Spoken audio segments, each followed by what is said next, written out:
pa zanima, kaj več o nevarnih situacijah v prometu. Ja, to bomo lahko potem preizkusili na poligonu. Torej, pri nas se glih te situacije preizkušajo, vozniki pridejo s svojimi vozili, da vidijo, kako vladajo svoj avtomobil, kako se njihov avtomobil obnaša, oziroma kaj se lahko vse zgodi v nekih kritičnih situacijah. A se da pripraviti tudi na prometno nesrečo? Ja, če pride do prometne nesreče, imamo tudi en tak simulator, kjer bomo preizkusili, kaj pomeni pomen varnostnega pasu. In zelo pomembno je tudi v primeru prometne nesreče so lahko razlike, kakšne bodo posledice, oziroma bomo poškodovani ali ne bomo. Tu pa imamo zdaj simulator prevračanja. Kolega bo pokazal, kako izgleda, če se avto prevrne na streho in se bo poskušal potem rešiti iz tega avtomobila oziroma simulatorja. Na kaj moramo biti pa pri prevračanju pozorni? A pri prevračanju pa zelo pomembna tale zadeva, kaj je to? Pas. Ja, varnostni pas pride tu zelo lepo do izraza, torej da nas dejansko zadrži v sedežu. Druga stvar, ki je pa pomembna, če se avto res začne prevračati, da poskušamo roke držati čim bolj ob telesu, da ne pride še do dodatnih poškodb.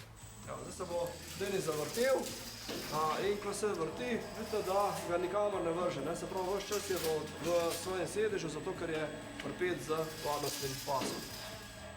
Takole, zdaj se bo avto ustavil oziroma simulator, dama roke na strop, z nogi se oprema, super, evo, Denis je bolj atlet, se bo uprl, tako, 1, 2, 3, se vidi, da je že večkrat probal. A otroci gremo lahko tudi v ta simulator? Tudi lahko, obvezno se pravi uporabimo otroški sedež, če so otroci manjši od 140 cm. Pa roke date k sebi. Roke k sebi, noge k sebi. Evo, super. Ampak je kam vrgel? Ja. Več imamo je tako, sem dala. Prav, nista pa padla ven iz sedeža. Dobro, da imaš to. Tako, se pravi, dokler smo toliko majhni, da pašemo v te sedeže, je sigurno najbolj priporočljivo, da ostanemo v teh sedežih. Pri teh tako imenovanih jahačih je že potem težava, da nam glava lahko gre levo, desno, pa se lahko kam udarimo zaradi tega. Takole. Evo, zdaj pa damo roke na strop. Najprej gremo midva, noge pa tule sem dejmo, tule gor se oprima. Zma, vaj se opri, z vsem štirim se potisne gor, zma. Pa počas dol zlezemo. Tako, evo ga. Isto, noge, če grejo, jih damo na strop ali pa tule se opremo. Bo šlo? Čas, jaz tem tule malo sedež zadržal, pa greš počasi dol.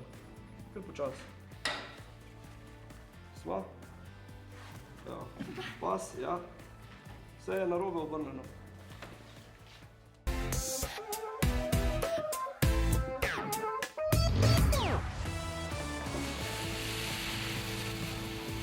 Zdaj bo štartal naslednji avtomobil s hitrostjo 40 km/h, pa se bo zdaj pripeljal do Stožcev in kar začnemo zavirati, zaviramo do zaustavitve, dokler se avto ne ustavi. Tako, se pravi, zdaj smo imeli 32 metrov, kjer se je avto ustavil. Zdaj bomo šli še pa enkrat z 10 km višjo hitrostjo.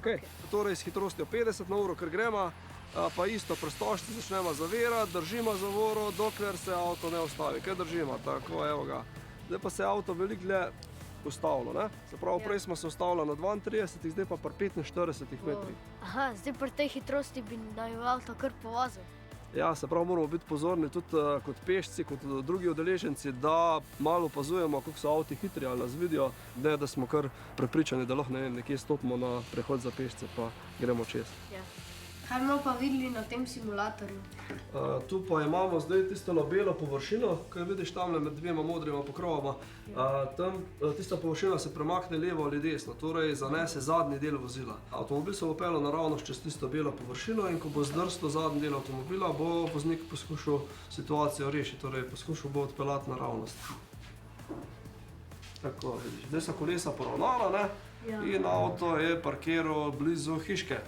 Ja. Sicer še vedno dovolj stran, ampak če bi bila to cesta, pomeni, da bi šel z ceste dol.